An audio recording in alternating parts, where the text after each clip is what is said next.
सत्ताय नमः। परम पूज्य गुरुदेव योग ऋषि पंडित श्री राम शर्मा आचार्यवान में रामायण की प्रगतिशील प्रेरणाएं आइए पढ़ते हैं, सुनते हैं और समझने का प्रयास करते हैं।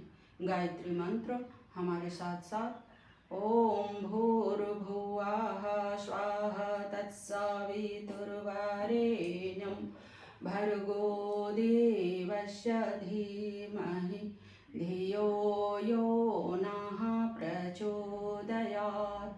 त्वदीयं वस्तु गोविन्द तुभ्यमेव समर्पये, तुभ्यमेव समर्पये। आत्मा हि दरः सर्वेषां दारसंग्रहवर्तिनाम् आत्मेयमिति रामस्य पालयिष्यति मेदिनीम्।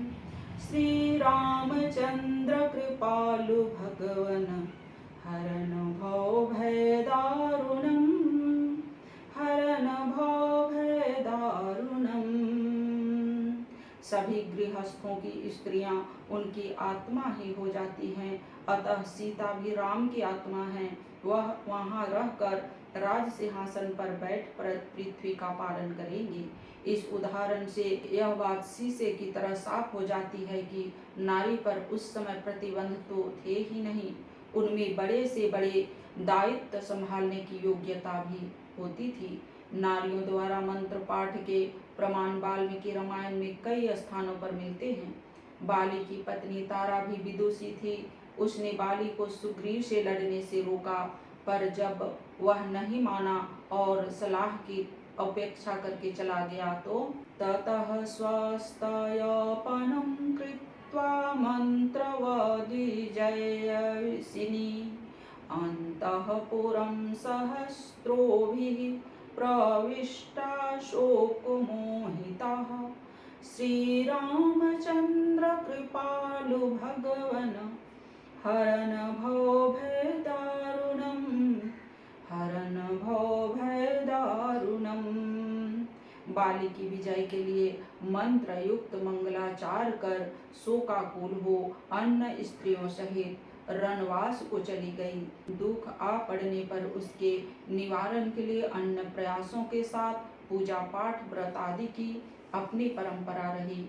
उसमें नारियां भी पुरुषों के साथ रहे। यह उक्ति ही है। श्री राम के वनवास पर अयोध्यावासी स्त्री पुरुष सभी जप करते हैं।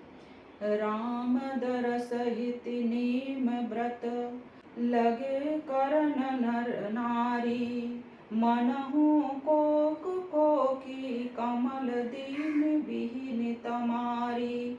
सियावर रामचंद्र भज जय शरणम, जय जय सिया राम शंकर हरि ओम।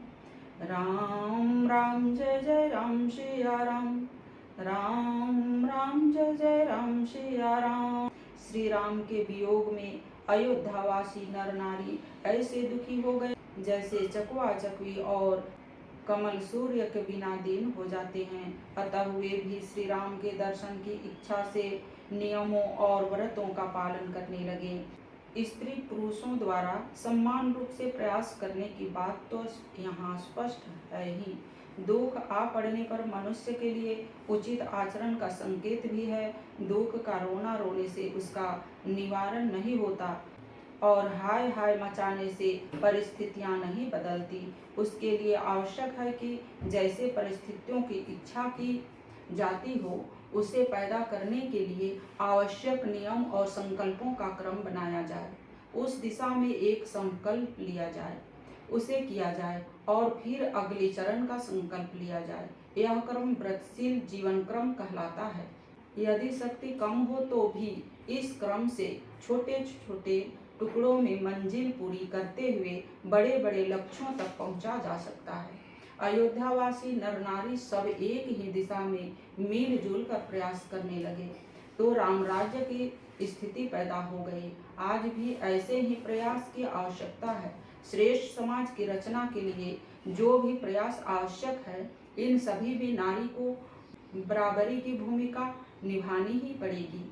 न नारी पीछे रहे और न नर। उनकी अपेक्षा करे। न कोई हीन है न कोई श्रेष्ठ। भगवान के नियम सबके लिए एक से हैं। स्त्री हो या पुरुष, अपने आचरणों से वह महामानव और देव मानव बन सकता है। रामचरितमानस के सच्चे अधिकारियों की व्याख्या करते हुए बंधन प्रसंग में कहा गया है, सदा सुनहि सादर नर नारी, तेई सुरवर मानस अधिकारी। सियावर रामचंद्र भज जय शरणम, जय जय सिया राम शंकर हरिओम। राम राम जय जय राम सिया राम, राम राम जय जय राम सिया राम। आज की वीडियो में इतना ही। लाइक, सब्सक्राइब और शेयर करें। धन्यवाद। ओम शांति।